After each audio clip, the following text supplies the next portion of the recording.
തമിഴിൽ നിന്ന് ഒരു ലവ് സ്റ്റോറി വന്നിട്ടുണ്ട്. So so so beautiful film. So ഇത് ഒരിക്കലും ലവ് സ്റ്റോറി പറയുന്നേക്കാളും ഒരു റോം കോം എന്ന് പറയുന്നതായിരിക്കും നല്ലത്. ആരോമല എന്നാണ് സിനിമയുടെ പേര്. ജിയോ ഹോട്ട്സ്റ്റാറിലാണ് സ്ട്രീം ചെയ്യുന്നത്. നമ്മുടെ കിഷൻ ദാസിന്റെ പടമാണ്. കിഷൻ ദാസിന് അറിയില്ല മുതൽ നീ മുടിവൻ നീ തരുണം, അതൊക്കെ ആളുടെ പടമാണ്. പിന്നെ ആളുടെ ഒരു ഹൊറർ സീരീസ് ഇറങ്ങിയിട്ടുണ്ടായിരുന്നു ആഹയിൽ.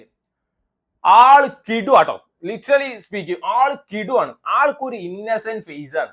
അതുകൊണ്ട് തന്നെ അങ്ങേര് ക്യൂട്ട്നെസ് കാണിച്ചാലും ഇന്നസെൻസ് കാണിച്ചാലും നമുക്ക് ബോർ അടിക്കുകയില്ല. നല്ല രസത്തിൽ കണ്ടിരിക്കാവുന്ന പടം.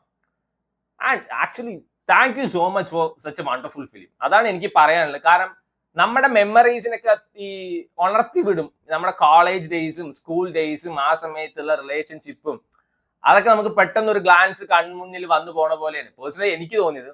അതിന് ഏറ്റവും വലിയൊരു വൈറ്റൽ ഫാക്ടർ ആയിരിക്കുന്നത് സിലംബരസൻ STR. കാരണം ഇങ്ങേരെ ഒരു വോയിസ് ഓവറിലാണ് പടം തുടങ്ങുന്നത്.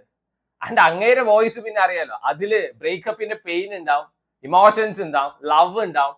വേറൊരൊറ്റ മനുഷ്യൻ ആ വോയിസ് ഓവർ ചെയ്തെന്ന് വെച്ചാൽ ഈ ഒരു ഫീലും ആ തുടക്കത്തിൽ സിനിമ കാണാനുള്ള ത്വരയും കിട്ടിയിട്ടുണ്ടാവില്ല. ആൻഡ് വിനയ് താണ്ടി വരുവായ കാണിക്കുന്നുണ്ട്. വേറെ ഒരു പടം കാണിച്ചാലും ആ ഒരു നമുക്ക് ആ ലവിന്റെ ഒരു ഫീല് കിട്ടില്ല. പക്ഷെ ആ പടത്തിന്റെ സീൻസ് ഒക്കെ കാണിച്ചപ്പോ എവിടെ പടവിട് ആ ഒരു ത്വര തുടങ്ങി. പിന്നെ കിഷൻ ദാസിന്റെ പെർഫോമൻസ് ഒക്കെ കിടുവായിരുന്നു. ഇതിൽ മൾട്ടിപ്പിൾ റിലേഷൻഷിപ്പ് കാണിക്കുന്നുണ്ട്. അണ്ണൻ വന്നിട്ടൊരു പ്രേമം പൈത്യമാണ് ഇതില്. ഏത് പെങ്കൊച്ചുങ്ങളെ കണ്ടാലും അണ്ണന് ലവ് വരും. അങ്ങനത്തെ ഒരു പ്രേമ രോഗിയാണ്. പക്ഷെ നല്ല രസം പറഞ്ഞാൽ this is A proper mix of loud laughs, അതേപോലത്തെ ഇമോഷൻസ്, റൊമാൻസ്, എല്ലാത്തിന്റെയും ഒരു പ്രോപ്പർ മിക്സ്. ആദ്യത്തെ ഒരു റിലേഷൻഷിപ്പിൽ ഒരു കൊച്ചിനെ കാണിക്കുന്നുണ്ട്. പറയുമ്പോ അതൊക്കെ 2 മിനിറ്റ് 3 മിനിറ്റ് ഒക്കെ ഉള്ളൂ, 1-2 റിലേഷൻഷിപ്പ് ഒക്കെ. പക്ഷെ അതുവരെ ബ്യൂട്ടിഫുൾ ആ, ഭയങ്കര സിമ്പിൾ ആ, നല്ല രസമാണ് കണ്ടിരിക്കാൻ. ഇവൻ ആ കൊച്ചുങ്ങൾ വരെ നല്ല വൃത്തിക്കാണ് പെർഫോം ചെയ്തിരിക്കുന്നത്. സ്കൂൾ ഡേയ്സിലുള്ള ആ ഒരു നടി നല്ല രസമായിരുന്നു കണ്ടിരിക്കാൻ. ഇവൻ കോളേജിൽ പോണ സമയത്ത് ഒരു ക്രിക്കറ്റ് ബോളും ഒരു കൊച്ചുമായിട്ട് കാണിക്കുന്നുണ്ട്. അതൊക്കെ 2 മിനിറ്റ് 3 മിനിറ്റ് ഉള്ളൂ. ഇവൻ അവരുടെ എക്സ്പ്രഷൻസും അവർ തമ്മിലുള്ള മറ്റേ കോമഡി പരിപാടി എല്ലാം രസമായിരുന്നു. ആൻഡ് മൂന്നാമതൊരു റിലേഷൻഷിപ്പ് കാണിക്കുന്നുണ്ട് ഈ സിനിമയുടെ ഏറ്റവും ഇമ്പോർട്ടന്റ് പാർട്ട്. അത് ഭയങ്കര ഡീപ്പായിട്ട് കാണിക്കുന്നു. കിഡു ആയിരുന്നു.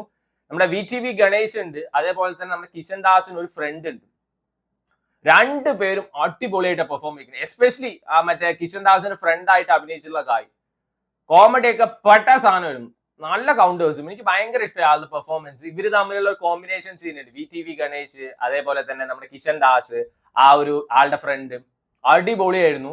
ടുവേർഡ്സ് എൻഡൊക്കെ ആകുമ്പോൾ നമ്മളെ ഭയങ്കര ഇമോഷണൽ ആക്കും. ഒന്ന് ഇമോഷണലിന് കരകയറി വരുമ്പോൾ STR വീണ്ടും വരും വോയിസ് ഓവർ ആയിട്ട്, വീണ്ടും ഇമോഷണൽ ആക്കും.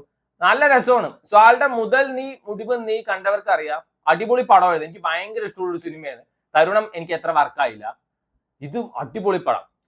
ഞാനൊരു കമ്പയർ ചെയ്ത് പറയാൻ കമ്പാരിസൺ നിൽക്കുകയല്ല, ഭയങ്കര കണ്ടന്റ് ബേസ്ഡ് പടമാണ് ഇതൊക്കെ. അതായത് ഈ ഇന്നത്തെ കാലത്ത് ലവ് സ്റ്റോറീസ് എന്നൊക്കെ പറഞ്ഞിട്ട് കാണിക്കുന്ന പേക്കൂത്താണ് ഈ ഇടയ്ക്ക് ഞാൻ ഡ്യൂഡ് സിനിമയിൽ കണ്ടത്.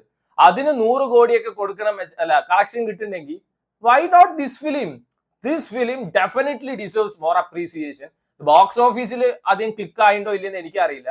പക്ഷെ ഇതിനൊക്കെ ഒരു 100 കോടി അടിച്ചെന്ന് വെച്ചാൽ വർത്ത് പടം എന്നൊക്കെ നമുക്ക് പറയാവുന്ന ഒരു സിനിമയാണ്.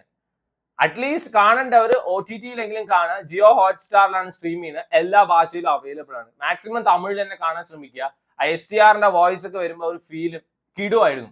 ആൻഡ് ഇത് മ്യൂസിക് വർക്ക് വരെ നൈസാ, നല്ല രസമാണ്. നമ്മളെ ഭയങ്കര ഇമോഷണൽ ആക്കുന്നതും അതേപോലെ തന്നെ ഈ സിനിമയായിട്ട് നന്നായി കണക്ട് ചെയ്യിപ്പിക്കാൻ മ്യൂസിക് വർക്കിന് സാധിച്ചു.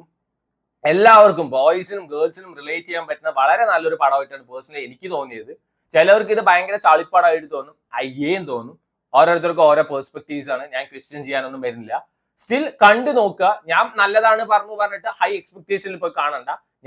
എനിക്ക് ഇഷ്ടമായി പറഞ്ഞിട്ട് എല്ലാവർക്കും ഇഷ്ടപ്പെടുന്ന ഞാൻ ഗ്യാരണ്ടി തരില്ല. So watch and decide.